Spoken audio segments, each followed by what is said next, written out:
Thank you, Dean Sweats. I've never heard of myself as a distinguished guest. I'm not sure what that qualifies right there, but it is an honor for me to be able to stand before you. As Dean Sweats said, our core values are listed on the pillars. He identified the one on significance. I would talk to commitment right now, because as you look at this being the 47th lecture series, the lectureship series of the Moon Lectures, what I would also call your attention to is we move towards our centennial, which is just 3 years from now, and then it would be 50 years that we would be really having this lectureship series here if we got to that 3-year point. And the reason I bring that out is because as we've gone through our work and our efforts here within the community as well as within the university, one of the things that we do have is a need for sponsorship for the Distinguished Lectureship Series in Science there. And we've had that before. We're excited about where it has been, what we have done in order for it to get to this point, but we also need help taking it across the, if you will, the goal line, as I would call it. As we start to look at where we're at, again, with our 100th centennial celebration, we do have something called Leading the Charge. And in 2 of the pillars that we have, one is in the student area of student success. Then more importantly, the other one is in a focused area of community and community service. And one of the things that we've had before is the community helping us provide the lectureship series here at Angelo State University. And we're going to need that again as we move forward here.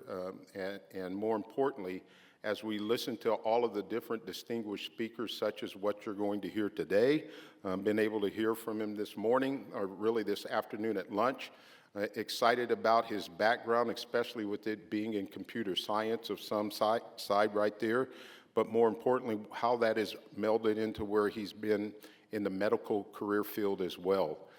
And it adds credence to the fact that whatever your degree might be in, it might not be the field of study you end up in when it is all said and done.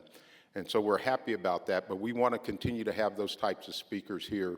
So as we go in our Leading the Charge campaign, I would ask you to also be considerate of looking out for people that can help us create this to where it would be something that goes in perpetuity. So we're looking to establish an endowment that leads and focuses in on this leadership in science lectureship series that we have here. And so we're excited about that, but it's going to take your help. If you're one of those individuals that knows somebody else that might be able to help us make that a reality, we encourage you to reach out to myself or Dean Sweats to make that the reality that we want. And so that was the one thing that I'd ask him to give me a couple of minutes to be able to talk to you about, because that's a reality where we're at right now. And we want to move forward with this series into our centennial and beyond. So I ask you for your support there, and I'll get off the stage because I'm anxious to hear what our speaker has to say.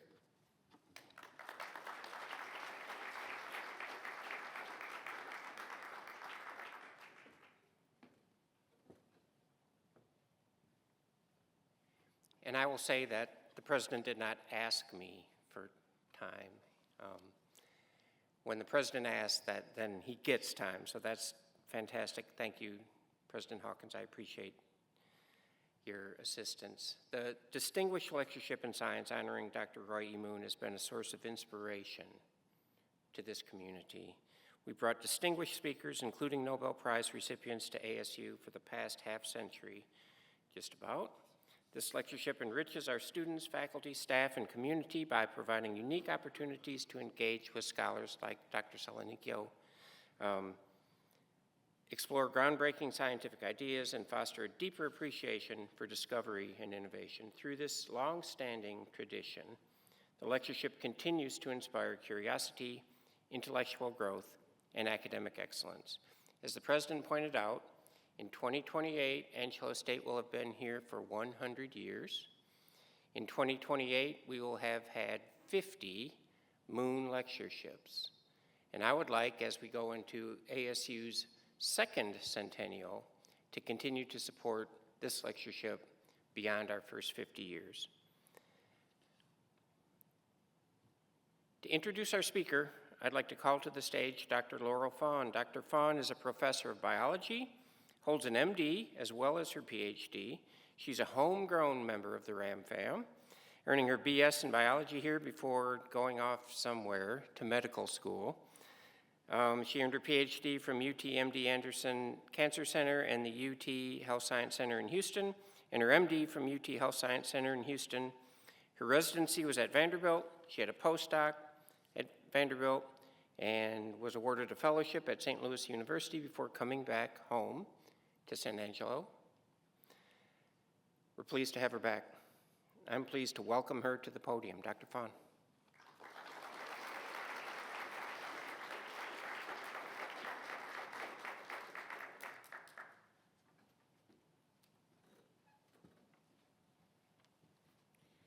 Thank you, Dr. Sweats. It is my pleasure to welcome all of you to the Moon Lecture in Science, and to see so many of the community, so many students, so many distinguished guests, such as the president of our university, our dean, Dr. Rahman, who was on the original committee that helped establish the Moon Lectureship as a member of WTMA, so West Texas Medical Associates. We were very fortunate to have West Texas Medical Associates sponsor this lectureship for approximately 45 years. During that time, as Dr. Sweats mentioned, we have had really amazing scientists come and speak, very inspirational people, many of whom have gone on to win the Nobel Prize. It is with gratitude to the community who has sponsored that, and then to Shannon, who picked up the sponsorship for a couple of years, that we welcome another esteemed scientist and physician to our lectureship today, Dr. Joel Selanikio. I'm going to give you a little bit of background about Dr. Selanikio before he comes to the podium. So he was raised in New York, went to college at Haverford College, and earned a degree in computer science and sociology. Not two fields that we typically associate with public health or medicine. He then went on to work on Wall Street for a bank, doing computer science work for the bank. And suddenly got the idea that maybe going back to medical school was where it was really at. So he went back to medical school and graduated from Brown Medical School, and then decided to pursue residency training in pediatrics at Emory in Atlanta, Georgia. As he was finishing up his pediatrics residency, he started thinking about what was next. And for most physicians, what's next is either private practice or a fellowship in a subspecialty of medicine. What he chose to do was a little bit different. He chose to do a fellowship at the CDC, so the Center for Disease Control, which is also in Atlanta, Georgia. And he did a fellowship that was really very interesting. It was a fellowship with the Epidemic Intelligence Service, which, if you have read the book The Hot Zone, you have an idea of what he did. So he went to all of the places where there were outbreaks around the world of unusual diseases in order to try to understand more about those diseases, what the disease was, et cetera. And so he went to some really interesting and maybe sometimes scary places where there were unknown diseases and outbreaks going on. Following that 2-year fellowship, he continued at the CDC in a similar field, predominantly working on malaria and measles. At that time, his work on measles was in a poverty-stricken area, in an area where vaccination was not necessarily available. These sorts of outbreaks don't just happen in poor places. We see these outbreaks in other places as well. Following his time at the CDC, he joined the Public Health Service and was working with the military doing public health service work. And throughout this whole time, He's remembering a little bit about his computer science background, his public health background, his medical background, and his diversity of experiences and what he's seeing that maybe not everybody else is seeing. And this comes to our core value of diversity. Diversity is not just a diversity of people, it's a diversity of ideas, a diversity of learning, a diversity of strategies. And he took this diversity of knowledge that he had gained doing computer science and public health and medicine and put them together to develop a software to allow the collection of data in a much more efficient way than what had been available before for public health. This was his big innovation. He continues to innovate today and keep his finger in public health and innovation and practice as a professor at Georgetown University. And he gives talks to people like us to talk about the future and how we can look at a broad range of knowledge to see where we may wind up in the future. Please join me in welcoming Dr. Selanikio. Thank you for being with us.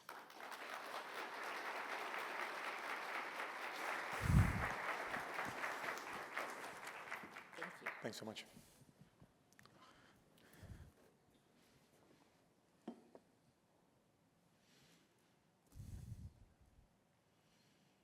Just a moment.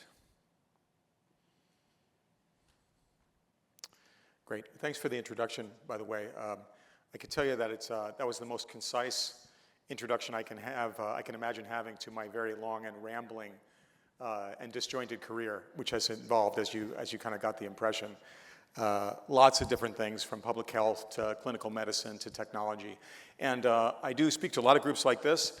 I also speak to a lot of groups within healthcare and within technology, trying to figure out what the implications are of all the things that are happening around us, just from everything from the smartphone to now AI, et cetera. And the more I look into that, and the more I research it, the more I think about it and talk with people, the more I've realized that what we're seeing now has happened before.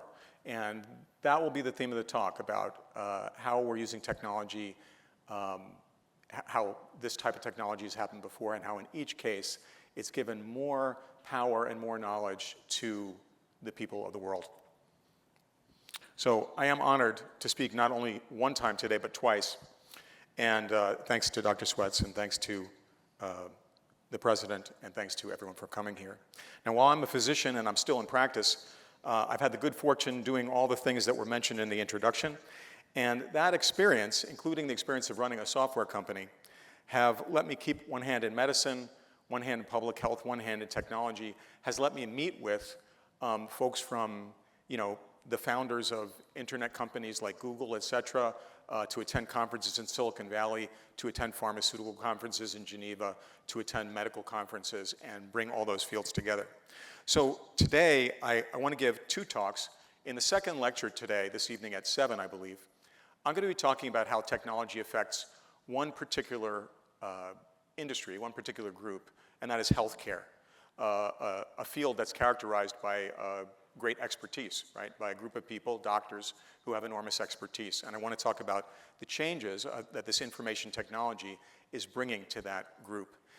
Today, though, earlier today, I want to talk about just how it's affecting just everybody here, not just us as those of us who are doctors, but just people as students, people as professors, people just as citizens of our country.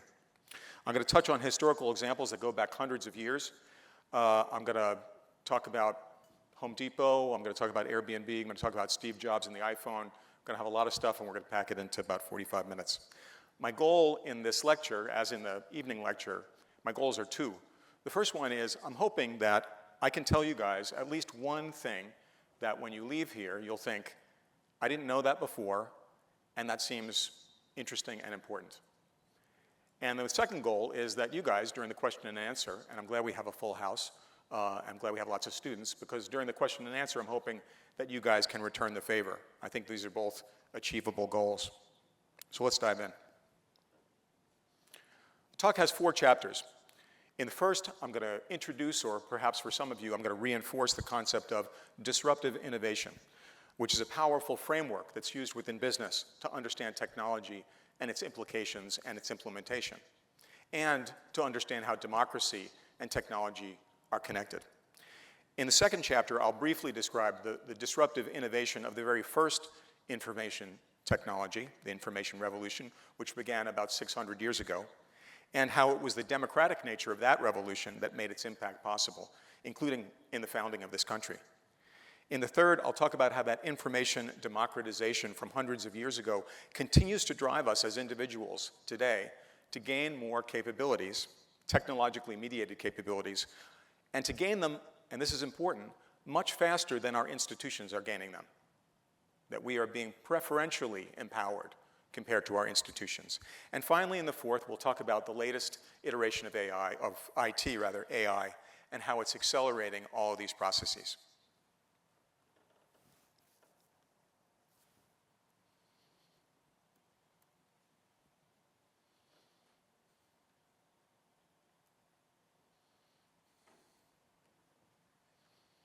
This is one of the best quotations that I know about something called disruptive innovation, a key business concept I'd like to talk about briefly. Now, innovation doesn't always come from gradual improvements. You know, within medicine, there have been lots of terrific innovations that come from just slightly improving a process, finding a way to make something a little bit cheaper, a little bit faster, a little bit more accurate. And that's terrific, of course. It's great to have those kind of gradual innovations, but it doesn't always happen that way. Sometimes there are great leaps, and it can be hard for us regular folks to realize that this can happen in great leaps. As Henry Ford is said to have said, if I'd asked people what they wanted, they would have told me faster horses. Now, disruption is a term of art in business, and especially in the information technology business. When I use it, I am not referring to the common use of the term as something that causes an interruption, like if the fire alarm went off. I'm talking about radical change to an industry or a market due to technological innovation. And I want to give you a classic example. Since the 1800s, steel was produced in integrated mills. Like this diagram shows, this is the Bethlehem steel plant in Buffalo, New York, about 100 years ago.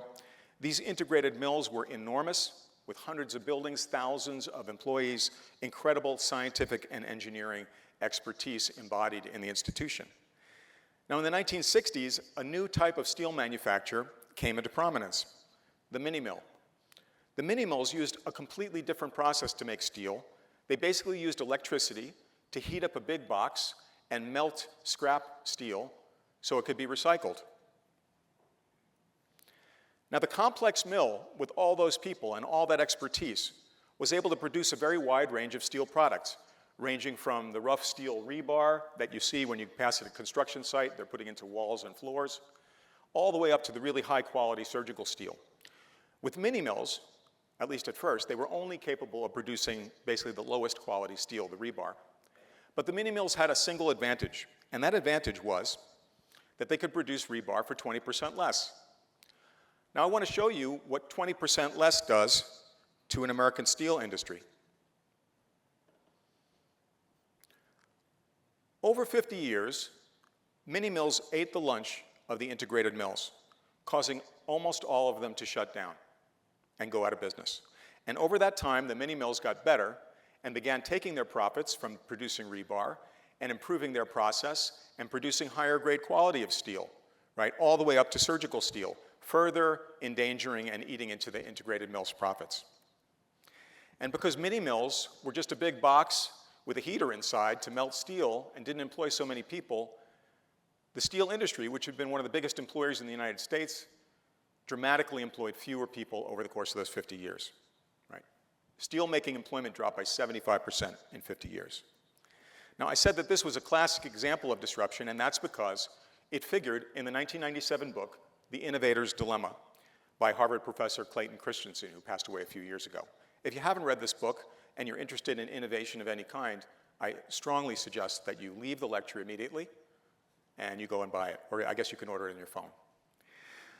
This is one of the most influential business books of the last 50 years in which Christensen coins the term disruptive innovation. And in the book, the dilemma, or the quandary that he was trying to solve was, he trying to figure out why really well-resourced companies, or in some cases, like I've told you about, entire industries that are at the top of their game, right, like integrated mills, could see a new technology like the mini mills, could experience this threat, could lose business to it over decades, and somehow still lose. And he discovered this pattern. First, that the disruptor doesn't have a better product, right? The mini mills didn't have a better product than the integrated mills. A lot of times people think that innovative products have to be better. No, in this case, the innovative product was actually worse, but it was cheaper. And he found that this is a pattern. And it takes customers at the low end, the customers who are most price sensitive, buy the cheaper product. Meanwhile, the incumbents, in this case the integrated mills, they laugh, right? They scoff at the mini mills. They're like, you know, we hardly make any money on that rebar anyway. Who cares if they take all our rebar, right? That's okay. Let's focus on our high-end products that we're really making money on, like surgical steel. But the disruptor, the mini mills, take their profits, make their process better, and start making the high-quality stuff too. And by that point, it just snowballs and the game is over. And importantly for this lecture, because the disruptive product is cheaper and more accessible, it creates a new market from non-consumers, right? Companies, in this case, who couldn't afford to put steel into their product because it was too expensive, right? Places where they wanted to do more construction, but they didn't have the money because rebar was too expensive. And as the price of rebar went down, the price of construction went down, and more buildings went, and we had a construction boom in this country over that same 50 years. Other examples of this kind of disruptive innovation include things like the VW Bug, which was clearly not a superior product when it was introduced to the United States. This was introduced in the late 1940s, when cars were enormous and powerful. You know, those big old, Packard cars, right, those classic cars. When this was introduced, as with the mini mills, you could say that the Bug was worse in every single respect than the American cars of that period of time, except for the price. Now, VW is now the biggest car manufacturer in the world. Netflix, and this will come as a surprise to people in the audience who are below a certain age, but Netflix used to, stay with me, mail you plastic discs with movies on them, and that was how you got your Netflix. And the only thing that was good about Netflix, right, other than that, people used to go to video stores to get videos. It was fine, you could get the video after about an hour of haggling with your spouse, or your girlfriend, or your boyfriend. You could get the video and bring it home and watch it immediately. With Netflix, you had to wait 3 days for the postal service to bring it, but they had no late fees. It was cheaper. People loved the cheaper part. And Blockbuster, the major provider of video stores, is long, long gone. Netflix, of course, has long survived. What about a more current example? What about Costco? What's the innovation of Costco? Costco said, hey, let's save money by making every single aspect of the grocery buying experience a lot worse. We'll put it in really big, like horribly illuminated warehouse-sized stores. We'll make sure to have enormous lines. We want to make sure not to staff the checkout too much, because we want to make sure you're in a long line every time you go to Costco. We're going to make you buy in the kind of bulk that you absolutely don't need and that will clearly lead to you gaining too much weight. Right? We're going to do all that, but we're going to make it cheap. And we know what cheaper did for Costco, right? Everybody loves to shop at Costco. And now they're getting better, and they're even moving up and selling luxury goods. By the way, I hear kind of a banging. Is that my mic that I'm swinging around? No? It is? What do I need to do to stop it? Nothing. Let's forge on. Now, while I find Christensen's ideas fascinating, for today I want to focus on one of these concepts that he discovered or that he elucidated because of the fundamentally democratic aspect. Right? From a business perspective, the idea of creating a disruptively innovative product is building something you can sell a lot of and make a lot of money. From a social standpoint, though, disruptive innovation, by creating a tool that's cheaper or easier, somehow more accessible to more people, extends markets to include more people can use the tool. This is a fundamentally democratic, fundamentally empowering of the people technology, particularly when we talk about this with regard to disruption in information technology. Because as Francis Bacon said centuries ago, knowledge and the access to knowledge is power. Which brings us to chapter 2.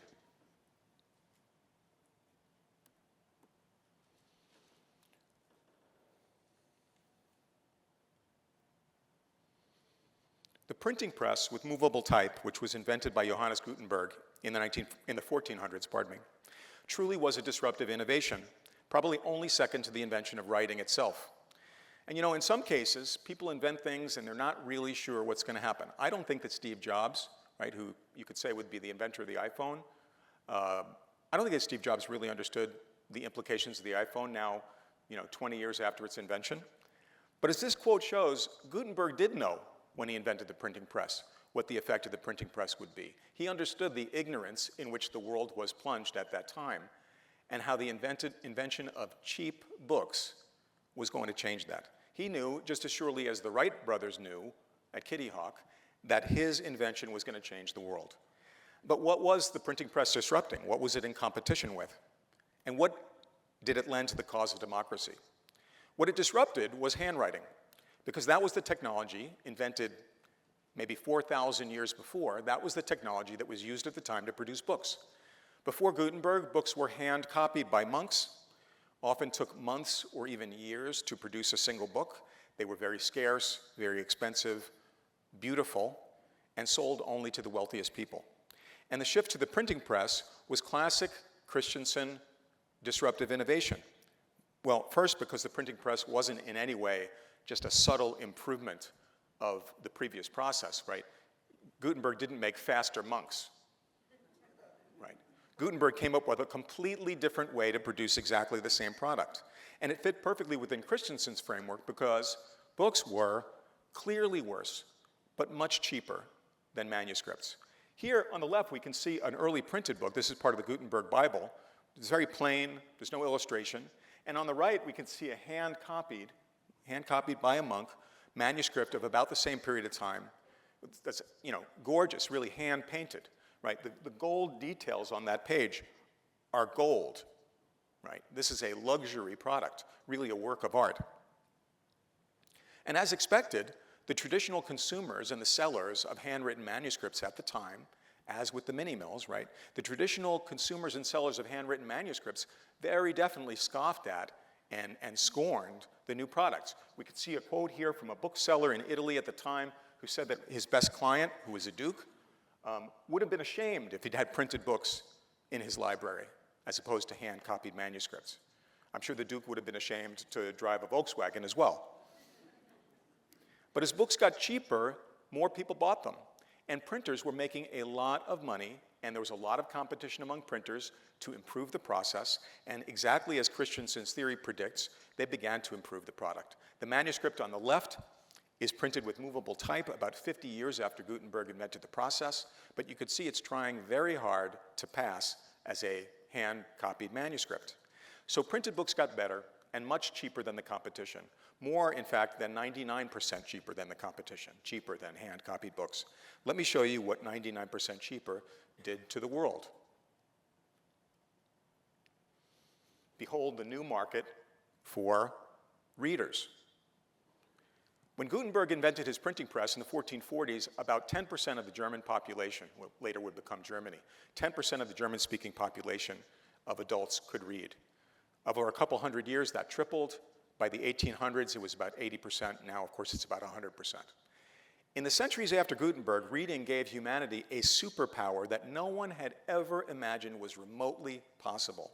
The idea that most people could read. The idea that most people could educate themselves.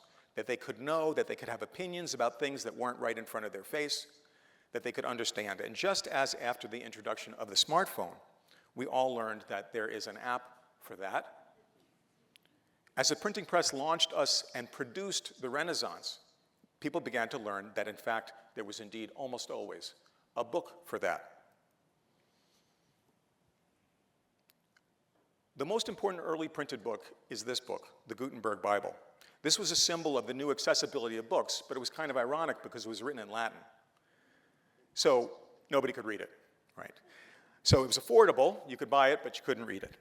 Pretty soon after the Gutenberg Bible, we got Martin Luther's German translation of the Bible, the first local language translation of the Bible in the vernacular, which encouraged regular people to read and understand Christianity and interpret the Bible, which of course led to the Protestant Reformation and 100 years of war and turmoil in Europe.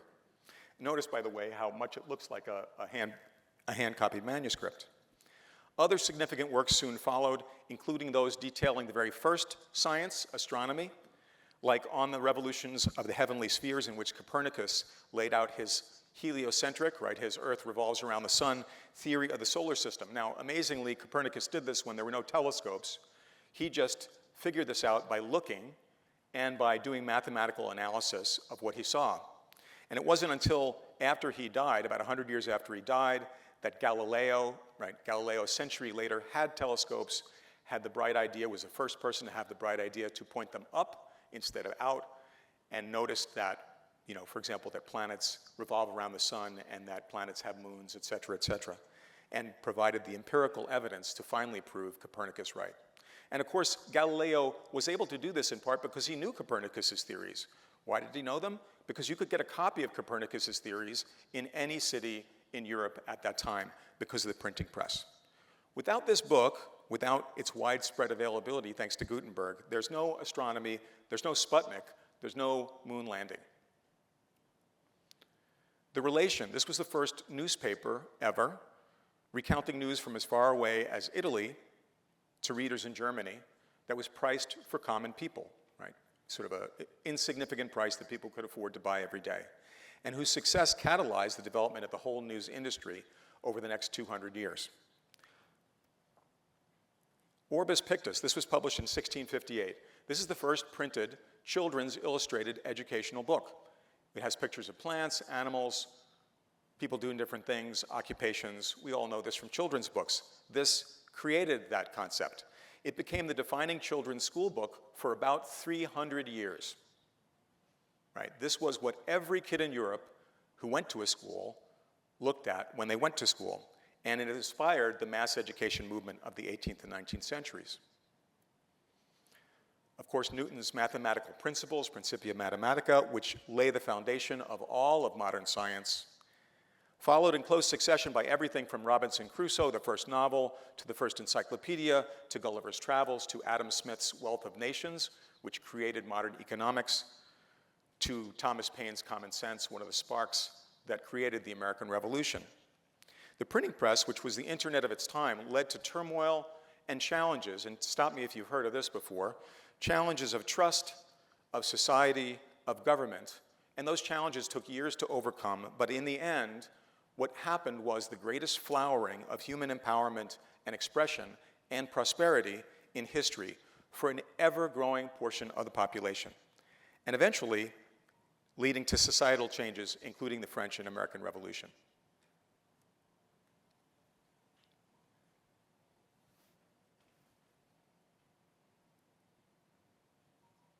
Let's bring it a little closer to the present day.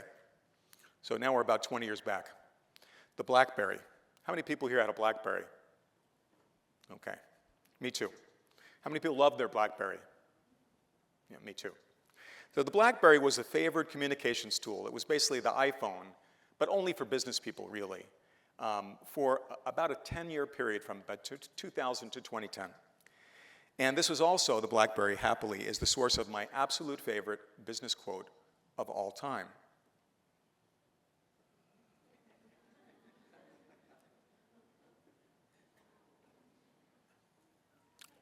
It's okay, we'll be fine. Indeed. Now, to understand why the CEO of BlackBerry, the leading technology company in the world at that time, thought they would be fine just a few years before they effectively ceased to exist, we need to cast our memories back 20 years, back to 2007. Back then, George W. Bush was the president. As I mentioned, people got videos at a video store. People had this is hard to explain to people nowadays, but they had standalone GPS devices on their dashboards. American Idol and The Office were the leading shows of that period of time. And the BlackBerry was having an unbelievably good year, right? The whole company. That was the best year in their history. In fact, they had the best revenue they'd ever had before. It was the center of business mobile. This was the most exciting and innovative part of IT at the time. If you were involved in computer science, you wanted to work on business mobile. If you were an engineer, you wanted to work on business mobile. Mobiles were expensive. They were aimed at corporations and governments and institutions, not so much at regular people. There was a consumer side, a regular people side, but it was smaller and it wasn't really growing very fast. So at that time, if you were a betting person, you would have bet that business mobile would be the place to invest. You would have bought that BlackBerry stock. And you would have been very, very wrong, right? You would have lost your shirt.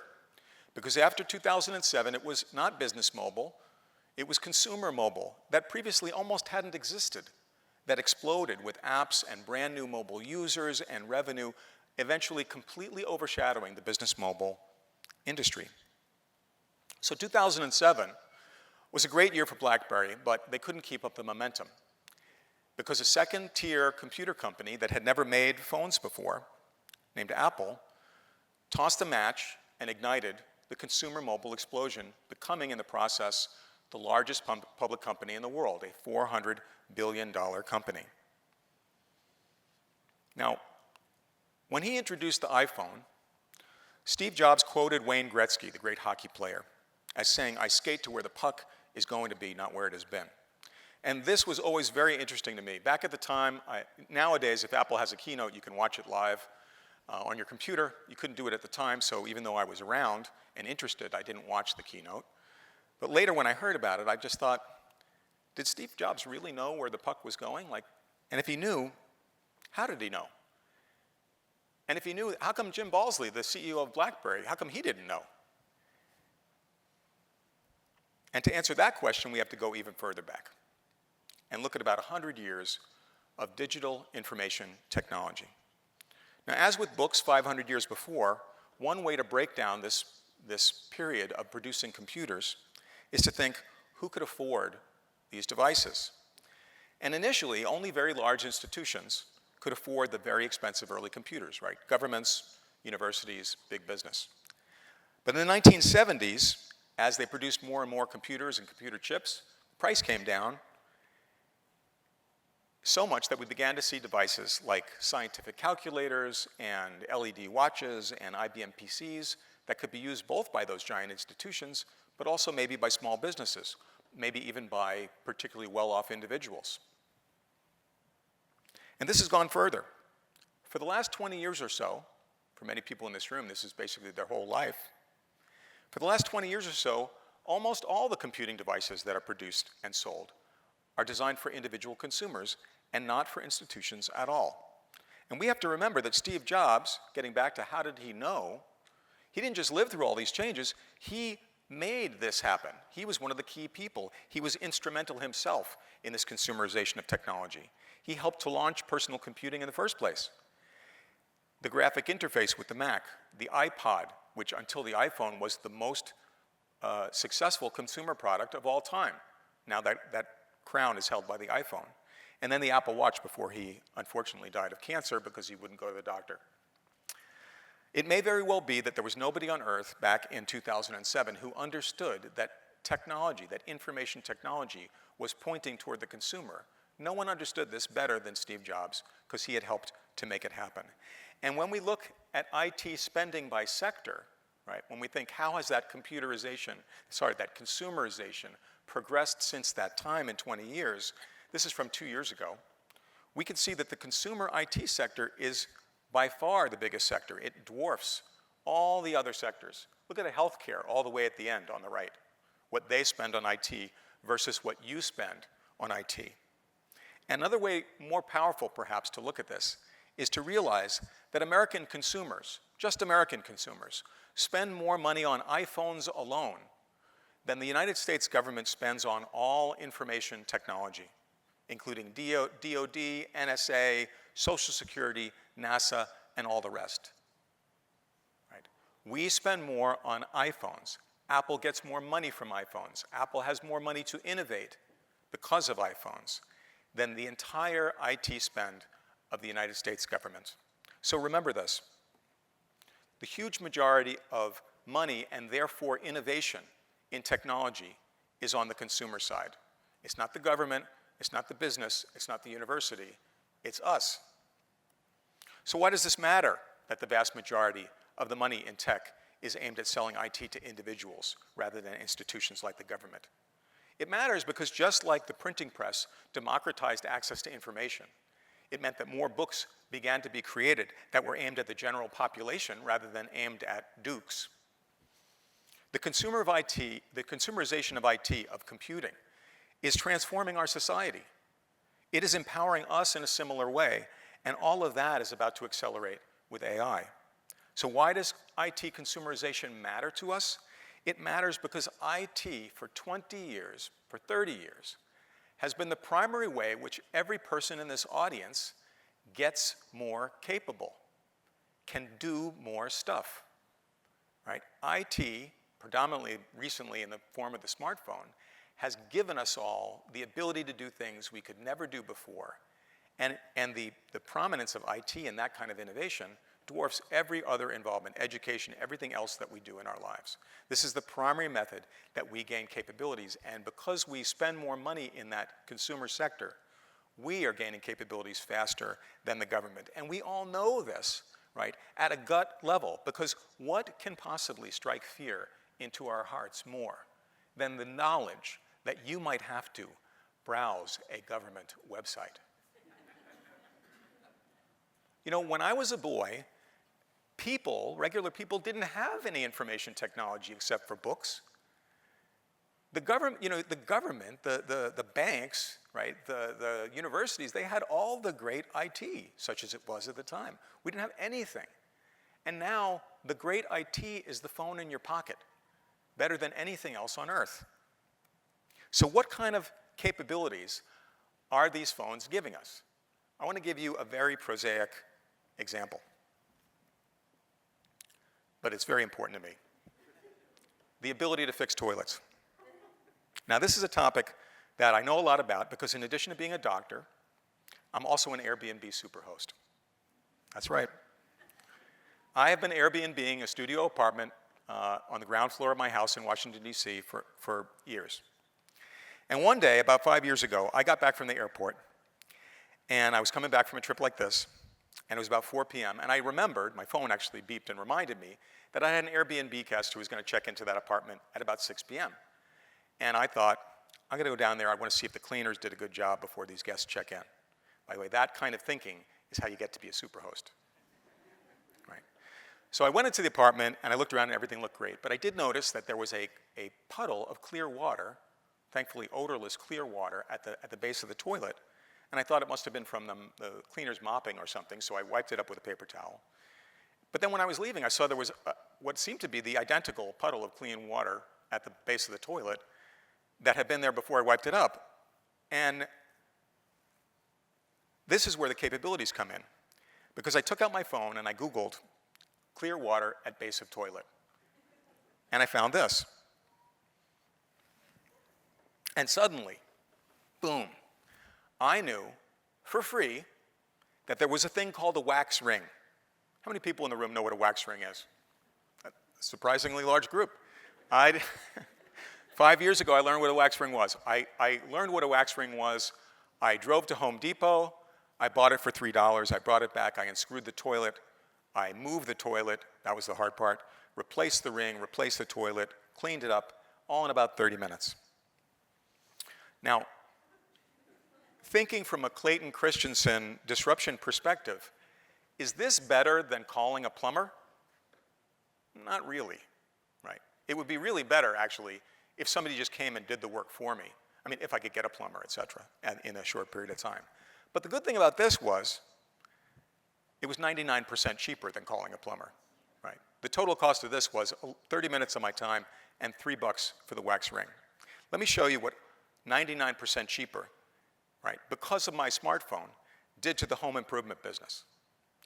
Now, back before 1991, the computer networks that have become the internet were owned and operated by the government, and they were regulated by the National Science Foundation, and limited to use only by the government and by education, no commercial use at all.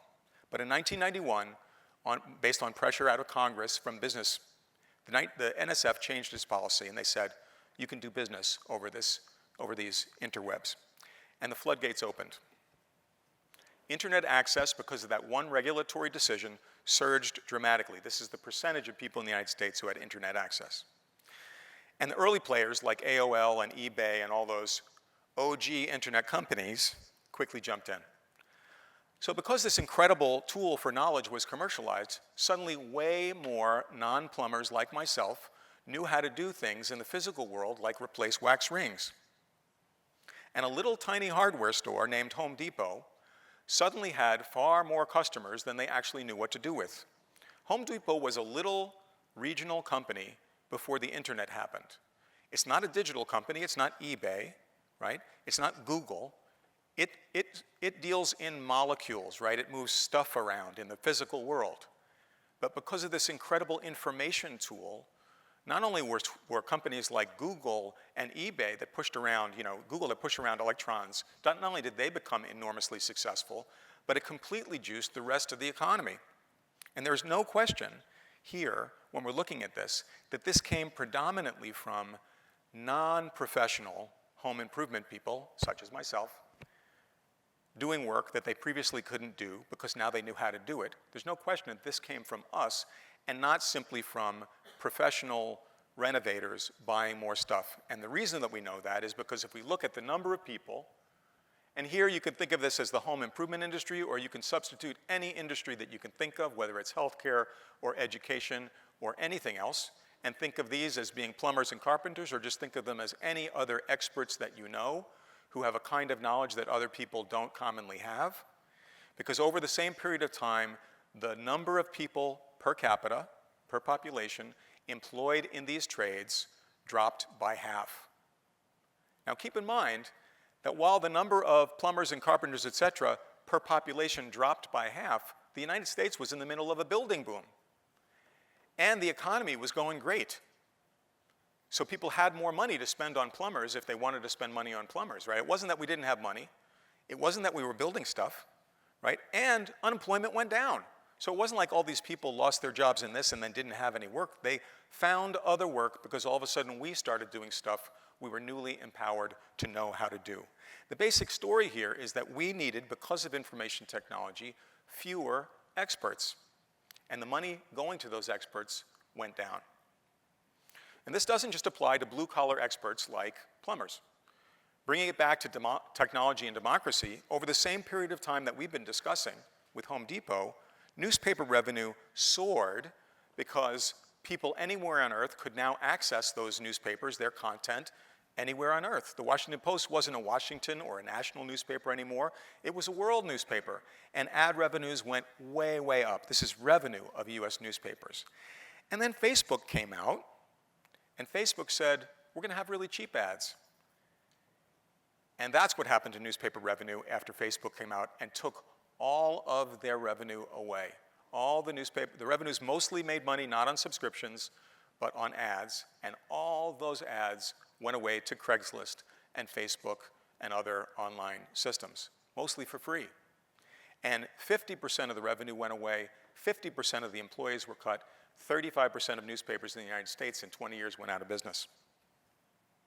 Even leading outlets like the New York Times, right, one of the leading newspapers in the world, and this is probably in the best financial shape of any newspaper, it still makes 25% less than it did 20 years ago. And there's no indication that they're ever going to get back up there again. They have been given a haircut, and it is a permanent haircut. And interestingly, I mentioned this yesterday, most of the people that go to the New York Times app or look at the New York Times online are not reading the news. What are they doing? They are playing games. Right? When they've studied this, the New York Times knows what people spend time on their website and their app, and it turns out that most people who pay for a New York Times subscription apparently do so they can play Sudoku or check out the cooking app. So it's not completely wrong to say that the New York Times isn't a news company anymore because of information technology. They're a gaming company that does news on the side. So why did this happen?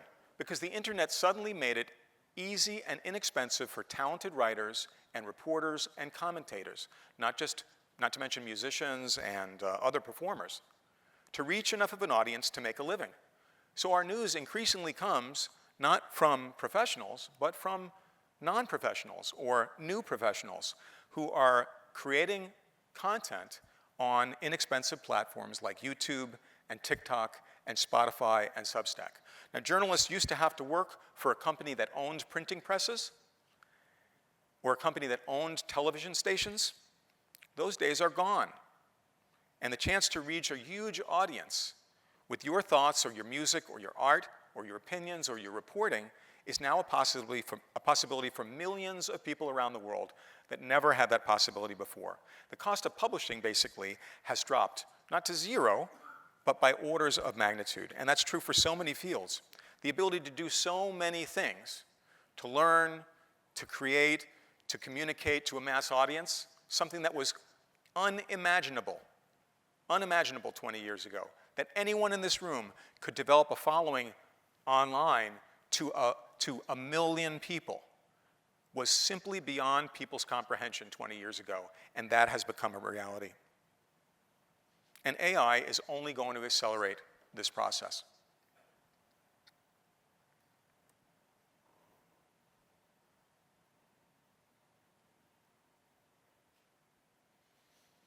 Sam Altman, you may know, is the founder both of Y Combinator. This is a Silicon Valley incubator of startups. They launched Airbnb, DoorDash, and Dropbox, among many other companies, as well as the co-founder of OpenAI, the creators of the nearly 2 years old, has it been 2 years? About 2-year-old ChatGPT AI service. How many people in the room have used ChatGPT?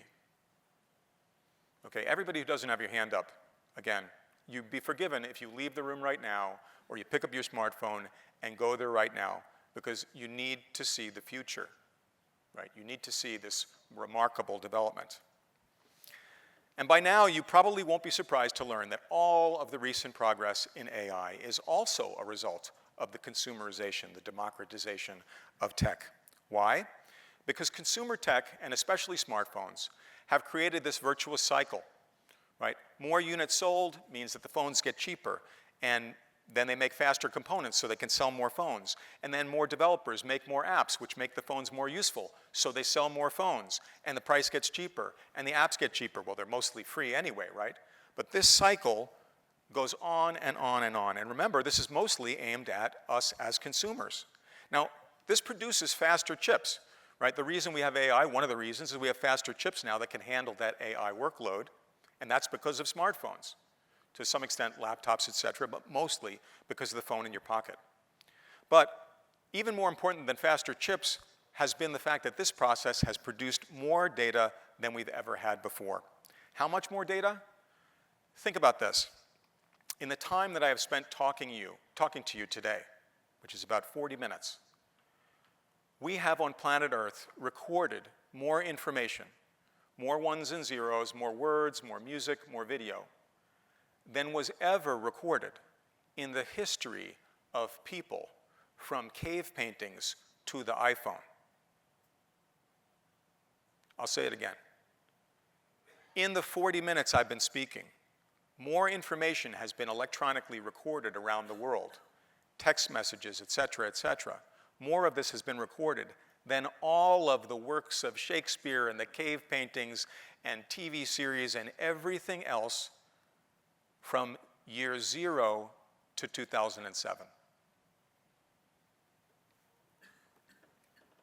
Mostly in the form of selfies. It's only a slight exaggeration. Just on iPhones, about 10 billion photos a day are uploaded to the internet. iPhones are about 1/3 of phones sold in the world. This alone is more than 3 trillion photos uploaded per year. Hundreds of billions of texts and emails a day. Now, while AI has been described as a black box in that we don't know exactly what the algorithm is doing in some cases, we do know that putting lots of data into this black box produces amazing results, like that your smartphone now knows which pictures you've taken have cats in them, or which pictures you've taken have pine trees in them, or specific varieties of cats or dogs or particular people, right? The fact that you have that is because of AI.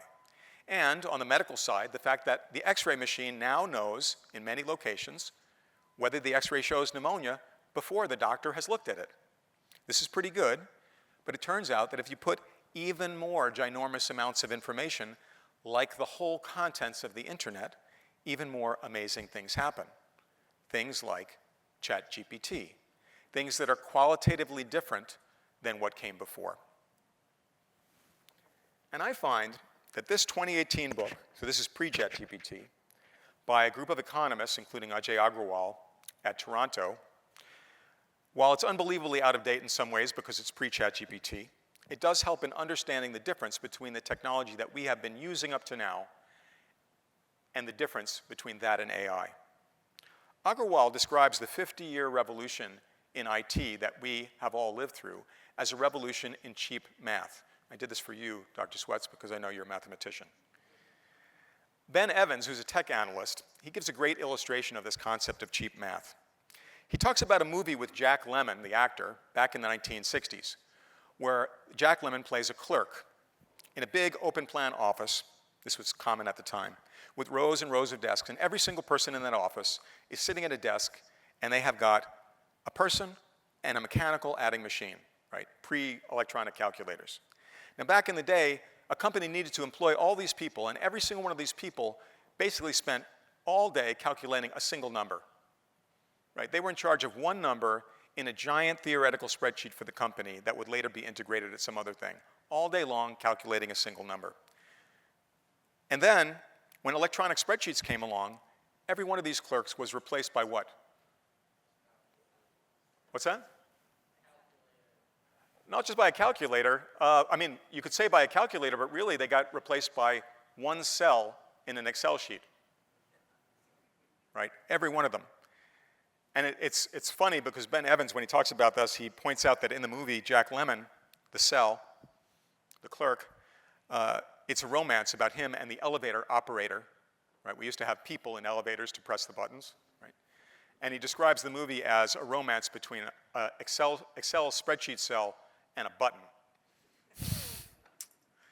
But in fact, all the capabilities that I've been talking about, all the apps that I mentioned and that you use all the time, almost all of these are just based on spreadsheets or databases, crunching numbers in the background. Amazon is a giant spreadsheet. Facebook is a giant spreadsheet. And all these operate on top of the internet, which itself is another collection of cheap math. Compression, transmission algorithms, searching and indexing, routing, load balancing, all that stuff is math, and now it's automated and almost free. But Agrawal describes AI, on the other hand, as being a revolution in what he calls cheap prediction. By this, he means a system that can look at a chest x-ray and say, there's a 95% probability that that's pneumonia. Now remember, he wrote this pre-ChatGPT. I would say that prediction isn't really a good natural word for us to use to describe this and how it's different from cheap math. To me, a better natural language phrase would just be cheap expertise.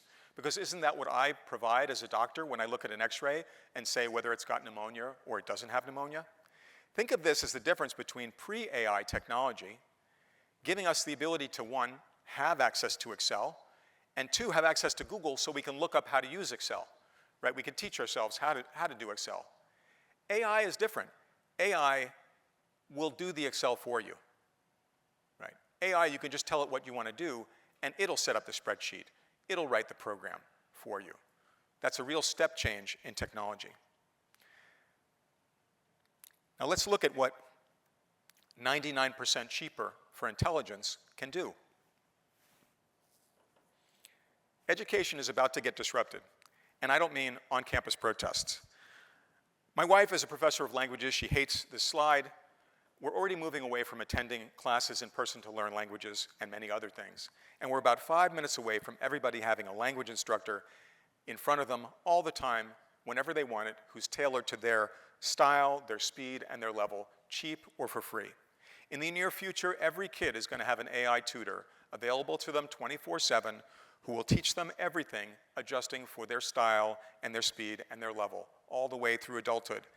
Amazingly, they will probably, here's the futurist in me, Paul, they will probably think of that AI tutor as a friend. This just came out a few days ago. Don't know if it's true or not. In finance, many people have already taken advantage of easy-to-use apps like Robinhood to do stock trading and portfolio management, but you still have to manage it yourself, or you have to pay heavy fees to professionals. The cost of management is dropping. Robo-advisors, it's probably going to drop to zero. The cost of starting a business has already plummeted, and I know this well from having started a business in the last 20 years. It's easy now to get programmers or editors or salespeople or graphic designers and hire them from India or China or Kenya or Venezuela or lots of other countries around the world. Easily and cheaply, you can do this, and this helps you to start a business and run a business. But we're now on the verge of having the ability to use AI as coders and employees. This is a service that just came out. Never worry about finance again. Offload your financial fears with Noom, the AI CFO, CFO for startup founders. Right? You will have AI employees if you want to create a company. The cost of starting a business is about to drop to zero. And science is rapidly being modernized and automated and AI'd, and like every other field, has thousands of targets that AI can be applied to, from hypothesis generation to visualization to writing to reviewing. This also just came out in the last couple of years. In health, while everybody talked a lot about health and telehealth during the pandemic, probably more significant is the fact that everybody in this room, I'm sure, at some point has Googled health information. And the fact that we have that information available to us changes things. The fact that we can get drugs over the counter now that used to require prescriptions, and I'll talk about that in the second lecture. The cost of many health activities is going to drop to zero. Why? For example, because we now have apps that can tell if you have COVID or pneumonia from you coughing into your smartphone. No x-ray, no doctor, just an app. Does it work? Pfizer thinks it works to the tune of $120 million. I'm assuming they did some due diligence on this product. Now, this may come up in the Q&A, but I find that when I speak on this topic, people are most resistant to the idea that these things could actually become free as opposed to just becoming cheaper. Right? We're used to that, well, things will get, I can see it'll make these things cheaper, but how can healthcare become free? It's so expensive. And this is very weird to me because everybody in this room has lived through a couple decades where so many things got free, like translation, encyclopedias, videos, maps, stock trading, news, music, software, video calls, which I guess haven't become free. They didn't exist 20 years ago. They just happened, and they happened to be free, no matter where you're calling. How many people remember long-distance calls at $10 a minute to other countries, right? Doesn't exist. This is what happens when things get digital. When things get digital, they get free because it's cheaper to move electrons on the internet than it is to move physical things. And when expertise becomes digital, as is happening right now, the same economic forces that gave you free Gmail and free FaceTime will give you many free and incredibly useful expertise-based tools. And not just you, but everybody on Earth, including the people who have way less money than you. The first time we had a step change in information access after Gutenberg, we had 100 years of turmoil and then the Renaissance. The internet has also created a period of turmoil with increasing worldwide access to knowledge and the chaos that has produced. Now, hardly have we caught our breath, and now we have AI, which has further arisen to break down the barriers to knowledge and expertise. But I think, after a period of turmoil, once again, we're going to have a period of incredible prosperity. I think that Gutenberg and Copernicus and Thomas Paine and Steve Jobs would all understand this. So my suggestion is buckle up, be optimistic, and I'm happy to answer questions.